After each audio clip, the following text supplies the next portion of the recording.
Assalamualaikum warahmatullahi wabarakatuh. Waalaikumsalam. Bismillahirrahmanirrahim. Alhamdulillahilladzi farada alaina as-salata was-siyama waz-zakata wa dzalika dinul qayyim. Assalatu wassalamu ala sayyidina Muhammadin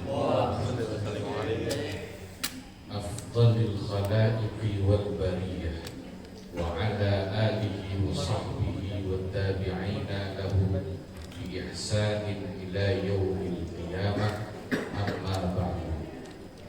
Hadaratil mukarramin wal mukarramat, para asatidz, para sesepuh, bil khusus Ustaz Haji Rahmanil, Pak Ustaz Dadan, Pak Haji Atik, juga sahibul bait kita, keluarga besar Allah yarham Bapak Haji Ahram dan Ibu Haji Anas, bapak-bapak, ibu-ibu, saudara-saudara jamaah majelis zikir dan taklim al-istiqamah yang semoga insya Allah selalu dicatat dalam deretan umatnya Rasulullah Sallallahu Alaihi Wasallam.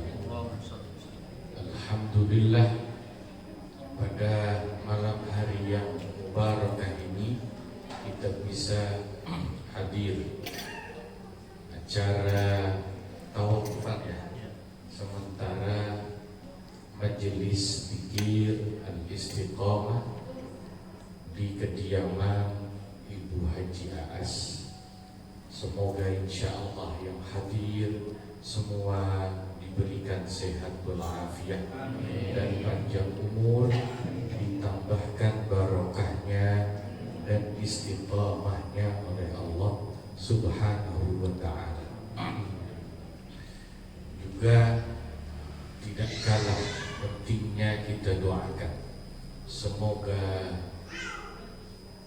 rumah ini, hadzal baitu ahlahu, dan penghuninya selalu dalam riayah, inayah, perlindungan Allah Subhanahu wa ta'ala zahiran wa batinan, dan keturunan putra-putrinya dijadikan putra-putri yang saleh dan salihah.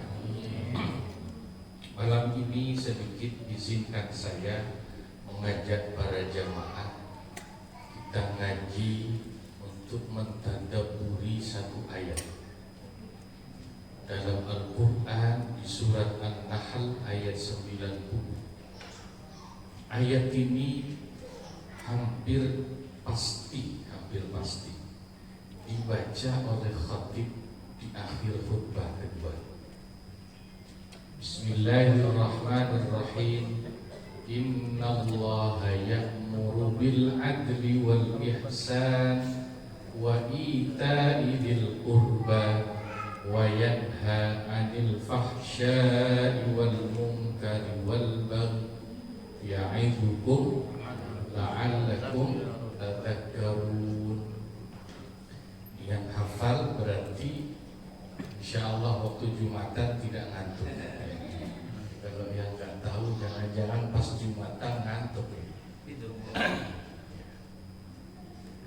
Ayat ini nanti coba saya bicara sedikit. Pertama dari sisi historis, kedua bagaimana mauqifu hadhil ayah indal ulama, kedudukan ayat ini menurut para ulama. Dari sisi historis, kenapa ayat ini kemudian populer menutup khutbah yang kedua? Karena sejarahnya dulu sesudah umat Islam ini mengalami perpecahan politik, terutama yang meruncing pada masa Sayyidina Ali bin Abi Thalib dan Sayyidina Muawiyah bin Abi Sufyan, hingga ada faksi-faksi. Kita tahu yang fanatik lewatan kepada Sayyidina Ali disebut Syiah, dan ya. Ada lagi bahkan yang memusuhi kelompok sono semuanya dimusuhi, dikafir-kafirkan, nanti dikenal dengan kelompok Khawarij gitu kan. Itu akhirnya ketika sholat Jumat masing-masing masjid itu isi khutbahnya sesuai afiliasinya. Kalau masjidnya pendukung Sayyidina Ali, isi khutbahnya menjelek-jelekkan kelompok sebelah. Sebaliknya kalau pendukung Sayyidina Muawiyah, isi khutbahnya menjelek-jelekkan Sayyidina Ali. Nah ini berlangsung cukup lama, sampai pada akhirnya ketika dinasti Umayyah itu dipimpin khalifah yang bernama Umar bin Abdul Aziz, ya, yang terkenal sebagai khalifah yang adil. Meskipun jabatannya tidak panjang, tapi pengaruhnya, perubahan yang dibawa besar sekali. Beliau kemudian memerintahkan tidak boleh lagi khutbah Jum'ah dan khutbah-khutbah yang lain digunakan untuk menjelek-jelekkan sesama kelompok orang Islam dan politik. Beliau perintahkan bacanya ayat itu tadi sebagai penutup. Nah, sementara dari sisi kedudukan ayat ini menurut ulama, di antaranya Imam Izzuddin bin Abdissalam, beliau mengatakan seandainya Al-Quran hanya berisi satu ayat ini saja, itu sudah cukup untuk pegangan hidup. Dan yang menarik, ayat ini dari sisi sastranya Al-Quran atau balaghahnya Al-Quran itu luar biasa. Nanti kita akan lihat bagaimana Allah membuatnya begitu sistematis. Karena di ayat ini ada 3 perintah, juga ada 3 larangan. Dalam sastra namanya muqabalah, perbandingan yang simetris. Perintahnya 3, larangannya 3, struktur perintah dan struktur larangannya juga berimbang. Yang pertama, innallaha ya'muru, Allah memerintahkan kita semua pertama apa? Bil adli, untuk berbuat adil. Ini perintah khusus. Adil itu perintah secara khusus. Adil itu definisinya banyak menurut ulama, tapi muaranya satu. Ada yang mendefinisikan adil itu wad'u syai'i fi mahallah, meletakkan sesuatu pada tempatnya, itu adil. Makanya adil itu erat hubungannya dengan indah.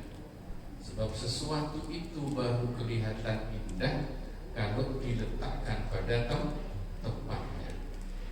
Contoh, mohon maaf, orang pakai jam tangan mahal, apa yang terkenal Patek Philippe yang katanya sampai miliaran itu harganya. Kalau dipakainya tidak pada tempatnya, meskipun mahal, misalnya dipakainya di kaki, tidak kelihatan indah, tapi menjadi indah karena tempatnya pas. Itu definisi adil di antaranya itu. Ada lagi adil itu definisinya al-insafu wal istiqamatu fil hukmi, menjalankan hukum secara istiqamah, tegak, insaf, lurus. Sebetulnya muaranya sama, makanya adil itu kan lambangnya timbangan 2 kanan kiri berimbang. Di Al-Quran disebutkan i'dilu huwa aqrabu littaqwa, adillah kalian sebab adil itu yang paling dekat dengan takwa. Kenapa tidak langsung disebut adil itu sama dengan takwa, tapi yang paling dekat? Karena kadang-kadang ada orang adil motifnya belum tentu karena Allah, tapi mungkin karena tekanan publik atau takut, terpaksaan. Itu pun bagus, tapi kurang sempurna. Tapi minimal orang kalau sudah adil, untuk sampai ke level takwa itu tinggal 1 step lagi. contoh punya istri 2. Contoh doang ini mah ya, jangan dipraktekin tapi ya.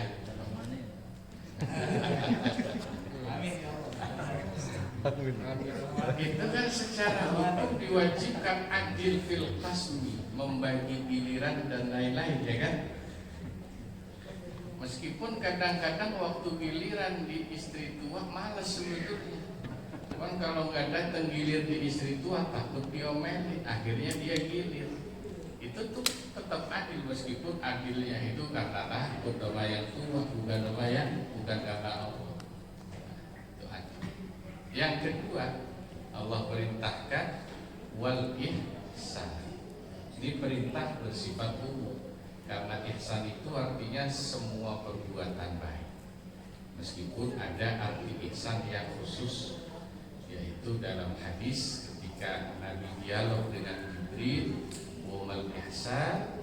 Nabi menjawab, "Anta'budallah ka'annaka tarahu, fa illam takun tarahu fa innahu yaraka." Ihsan itu satu maqam kedudukan di mana kau ibadah kepada Allah seakan-akan kau melihat Allah, atau paling tidak kau selalu merasa diawasi. Nah, itu biasa. Yang ketiga ini yang sangat menarik kata ulama. Sesudah adil dan ihsan, perintah khusus lagi, wa ita'idil qurba. Allah perintahkan kita untuk membantu kerabat dan saudara, keluarga. Kenapa kok yang disebut kerabat saudara, bukan yang lain? Anak yatim gak disebut di situ, fakir miskin gak disebut di situ. Kata ulama tafsir rata-rata menjelaskan karena biasanya orang justru lupa sama keluarga dan saudara dekat. Banyak yang bantu fakir miskin, anak ya yatim, janda muda, ya. Tapi saudara sendiri sering dilupakan. Ya, makanya Al-Quran secara khusus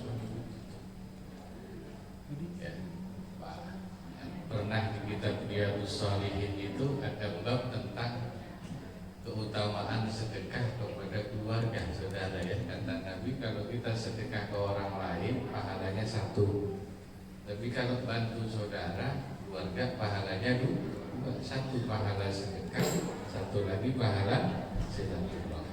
Nah, ini kalau dibalik pernyataan Nabi ini namanya teori mafhum mukhalafah dalam ilmu fikih.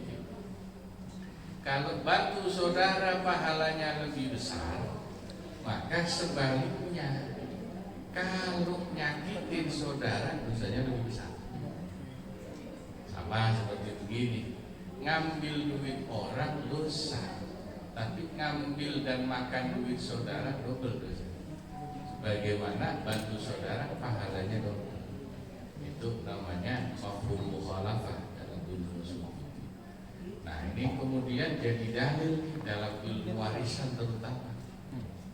Ya, biasanya potensi kita bikin dosa sama saudara itu kan melalui pembagian waris, makan warisan yang haknya saudara.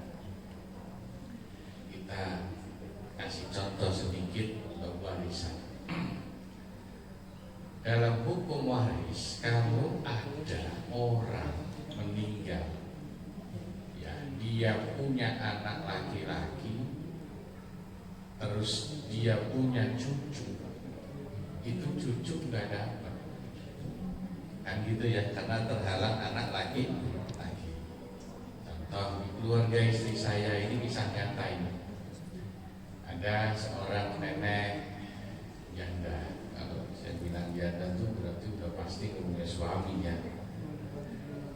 Punya anak 2 laki-laki, 2 perempuan. Ini kan teorinya kalau si nenek janda ini meninggal, harusnya warisannya jatuh ke 4 anak ini dong. Iya. Tapi ternyata sebelum si nenek ini meninggal, anak laki-lakinya meninggal duluan. Yang 1 Berarti tinggal 3. Nah, anak laki-laki yang meninggal ini kebetulan sudah punya anak kecil 2, berarti yatim 2 tuh. Itu secara hukum waris, ketika nenek itu meninggal yang dapat warisan siapa? Hah? Yang dapat warisan 3 anak ini, tinggal 1 laki-laki dan 2 perempuan. Cucu tuh gak dapat. Terhalang ada anak laki-laki. Tapi kan kalau kita bicara adilnya bagaimana? Masa cucunya yang yatim gak dapat? Nah, maka digunakanlah ayat 2 ita idil qurbain. Bagaimana solusinya? Meskipun tidak ada bagian waris, buat si yatim 2 ini ada 2 cara. Pertama, kalau belum meninggal, si nenek itu hendaknya membuat al-wasiyah al-wajibah yang maksimal 3/3, boleh lebih. Atau kalau kebetulan nggak sempat mewasiatkan untuk cucu yatimnya itu, maka nanti ahli waris atau paman dan bibi dari si yatim itu sebelum membagi warisan hendaknya bersepakat untuk membantu si yatim sesuai keikhlasan dan keridhaan mereka. Bahasa orang pemerintahan bahwa terlibat gitu.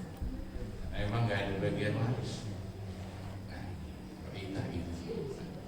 Lalu di ayat itu Allah juga menambahkan 3 larangan. Itu berarti sebetulnya 3 perintah itu kalau dijalankan sudah merupakan representasi dari semua bentuk ibadah. Tinggal ditambah 3 larangan Allah. Wa yanha, dan Allah melarang yang pertama anil fahsya. Al-fahsya itu apa artinya? Terjemahannya apa? Biasanya kalau diterjemahkan inna sholata tanha anil fahsya'i wal munkar. Perbuatan dosa kecil gitu ya bahasa Indonesianya. Ya boleh saja. Tapi kita akan coba menguliknya menggunakan ayat-ayat Al-Quran yang lain. Di beberapa ayat disebut kata fahsya dan fahisha. Di antara arti fahsya itu adalah dosanya zina, dosanya LGBT. Ya, wala taqrabuz zina innahu kana fahisha. Nabi Lut mengatakan kepada umatnya yang gay, Sodom itu, ta'tunal fahisha ma sabaqakum biha min ahadim minal alamin. Apakah kalian melakukan perbuatan yang sungguh kecil, yaitu laki-laki goyang laki-laki, jeruk makan. 2 contoh dosa zina LGBT itu di Al-Quran disebut fahish. Sekarang kita betul-betul menjadi lebih yakin kalau yang seperti itu keji dan fahisyah sekali. Kalau kita ikuti berita yang sedang trending, Jeffrey Epstein, ya, apa? Ini pada main medsos ya sini? Apa TikTok doang jangan-jangan? Ya itu kan skandal filenya Jeffrey Epstein. Di situ ada yang namanya perdagangan anak manusia, lalu pedofilia, anak-anak di bawah umur dijadikan budak seks, ya kan? Keji nggak kira-kira? Sampai baca beritanya, lihat foto-foto dan gambarnya gimana? Ya Allah, luar biasa sekali itu. Ya, hati kita itu betul-betul tidak terima seperti itu. Jadi Al-Quran sudah mendahului menjelaskan yang seperti itu fahish. Itu dosa secara khusus. Yang kedua, larangannya wal munkar. Mungkar ini larangan yang bersifat umum Bapak Ibu. Karena arti dari kata mungkar itu semua perbuatan yang diingkari, ditentang oleh syariat agama. plus ditentang oleh akal sehat. Itu definisi munkar. Ma angkarahu syar'u wal aql. Segala yang diingkari ditentang oleh syariat dan akal sehat itu disebut perbuatan munkar. Saya kasih contoh kenapa perlu ditambahkan akal sehat di situ. Sebab tidak semua orang Islam mengerti dalil agama. Tapi semua orang dikasih akal sehat. Jadi bisa mengukur ini perbuatan baik atau munkar itu paling tidak pakai akal sehat. Contoh, son goreng. Tahu kan son goreng ya? Kalau sampai yang ditanya son goreng, itu kira-kira bagus atau tidak? Nah, coba kalau ditanya hukumnya son goreng, bu, itu kira-kira bagus apa jelek? Son goreng, tahu son goreng kan? Tahu. Kalau ibu sosialita pasti update terus.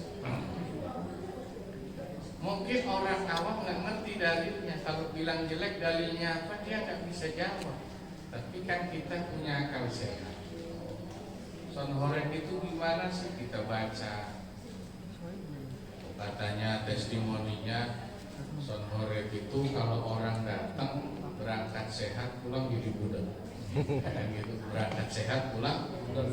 Beda sama warteg, kalau warteg kan berangkat lapar pulang kenyang.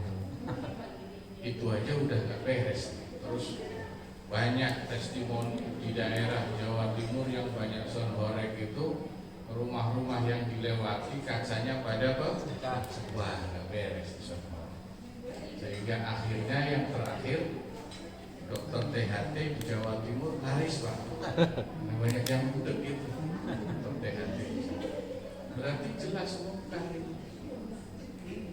Alhamdulillah ya, majelis istiqomah ini meskipun kita pakai sound system kan tidak sampai seperti sound horeng ya kan suaranya ya.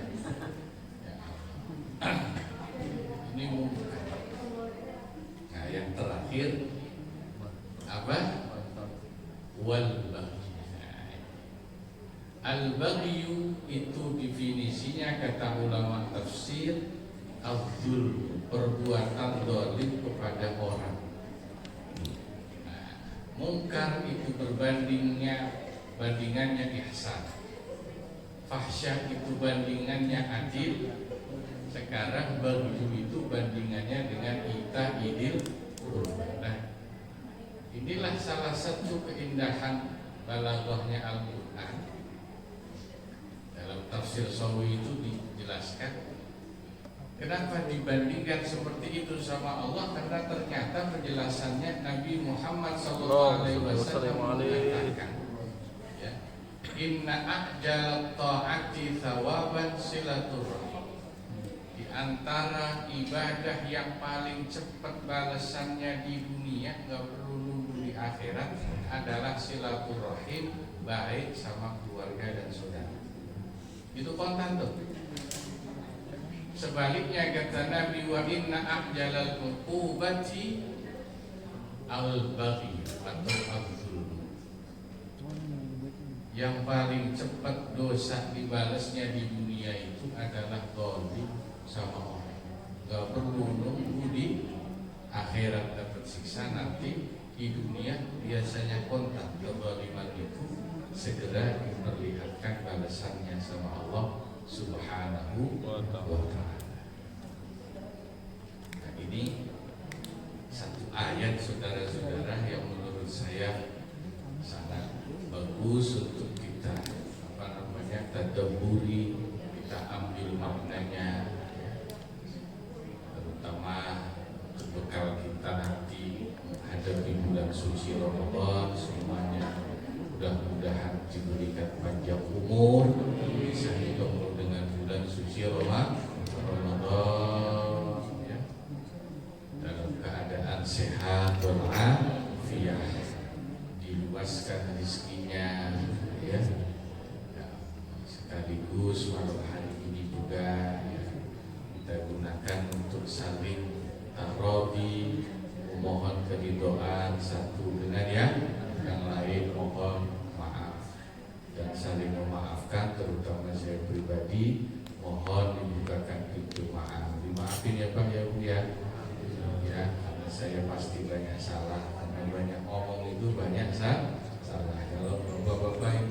sih insya Allah gak ada salahnya. Gak ada salahnya. Paling ngobrol sendiri kan gak salah. Selonjoran sambil nyender mah gak salah. Yang salah itu panitianya, kenapa ngajinya kemalaman? Waktunya orang istirahat tidur malah ngaji. Jadi kalau ngajinya sambil nyender selonjoran ya tidak salah itu. Ya Allah, mudah-mudahan kita diberikan kekuatan oleh Allah Subhanahu wa ta'ala untuk mengisi bulan suci Ramadan dengan sebaik-baiknya. Antara umur yang Allah berikan, mudah-mudahan Allah juga masih berikan kita kesempatan ketemu bulan Ramadan pada tahun-tahun berikutnya. Mari kita tutup dengan doa. Semoga apa yang diniatkan oleh para jamaah pada malam hari ini, khususnya oleh sahibul bait, diijabah oleh Allah Subhanahu wa ta'ala, hajat dunia dan hajat akhirat. Amin. Hadhihi niyah kulli niyatin salihah jami'ah syamilah bi khairatid dunya wal akhirah ila hadratin nabiyil mustafa sayyidina Muhammad sallallahu alaihi wasallam. Al-Fatihah. Bismillahirrahmanirrahim. Alhamdulillahi rabbil alamin arrahmanir rahim maliki yaumiddin. Iyyaka na'budu wa iyyaka nasta'in ihdinas siratal mustaqim. Shiratal ladzina an'amta 'alaihim ghairil maghdubi 'alaihim waladdallin. Bismillahirrahmanirrahim. Alhamdulillahi rabbil alamin. Hamdan yuwafi ni'amahu wa yukafi mazidah. Ya Rabbana lakal hamdu wa lakal syukru kama yanbaghi li jalali wajhikal karim wa 'azimi sultanik. Allahumma shalli 'ala sayyidina Muhammad wa 'ala ali sayyidina Muhammad salatan tunjina biha min jami'il ahwali wal afat, taqdi lana biha jami'al hajat, tudahhiruna biha min jami'is sayyi'at, tarfa'una biha indaka 'ala ad-darajat wa tuballighuna biha aqsal ghayat min jami'il khairat fil hayati wa ba'da al-mamat.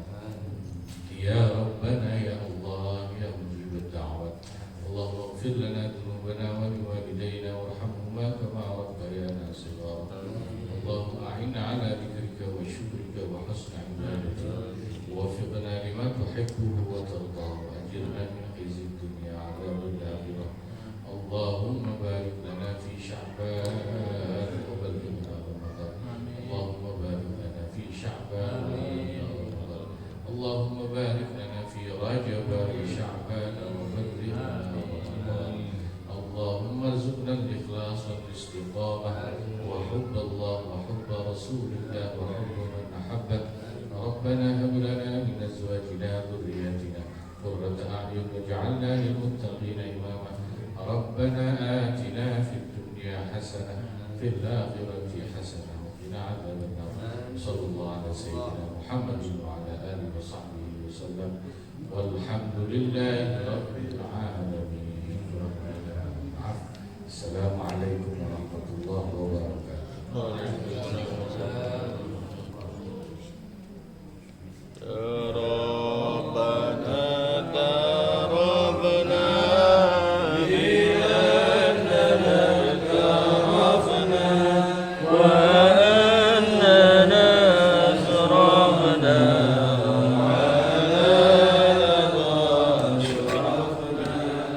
فتب علينا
Lam